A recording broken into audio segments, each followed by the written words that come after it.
Barangay Hinebra Justin Brownlee mga bro, kailangan na nga ba? At Benny Boatwright gustong isweep ang Barangay Hinebra.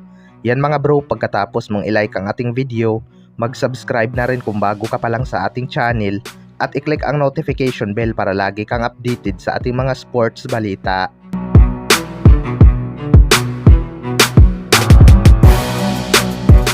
So nakadalawang panalo na nga ang SMB sa kanilang series mga bro kontra Barangay Hinebra. Isang talo na lang tapos na nga ang magiging kampanya nila ngayong conference upang dipinsahan ang kanilang Commissioner's Cup title. Malaki nga ang tambak ng laban mga bro at makikita talaga natin ang advantage ng SMB. Hirap nga itong Barangay Hinebra pigilan si Benny Boatwright at Junmar Fajardo na napapalibutan ng shooter gaya nila Marcio Lasiter at CJ Perez. Gusto nga siguro nitong si Benny Boatwright isweep ang Barangay Hinebra. Halos hindi nga nila kayang dipinsahan itong si Benny Boatwright mga bro at kinakain ng talaga nito ang dipinsa ni Tony Bishop. Although lumaban naman ang Barangay Hinebra hanggang dulo pero alam nga ng SMB paano tumapos ng laban mga bro. Kahit andyan ang 6-man ng Barangay Hinebra hindi nga sila napipressure lalo na itong si Marcio Lasiter. Pero dito talaga masusubukan ang Never See Die spirit ng Barangay Hinebra kung kaya pa ba nilang baliktarin ang series. Ganitong sitwasyon nga ang gusto ng Barangay Hinebra at dito talaga lumalabas ang kanilang tunay na laro. Kaya abangan na lang natin kung makakabawi pa sila. Sa kabilang banda naman mga bro, Justin Brownlee kailangan na nga ba?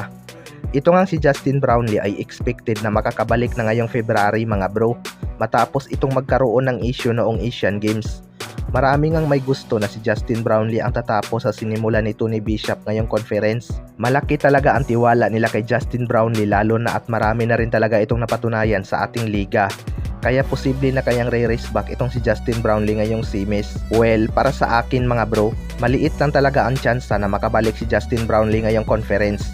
Kung mapahaba pa ng Barangay Hinebra ang series at makahabol si Justin Brownlee, pwede naman talagang i-activate agad ito ng Barangay Hinebra.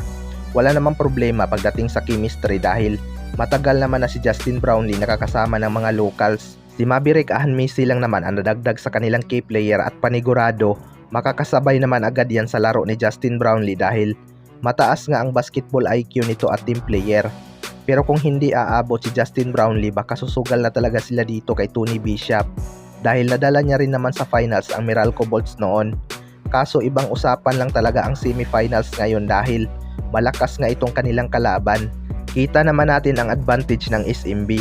Kinakain lang talaga ng kanilang import ang dipinsa ni Tony Bishop. Kaya abangan na lang natin.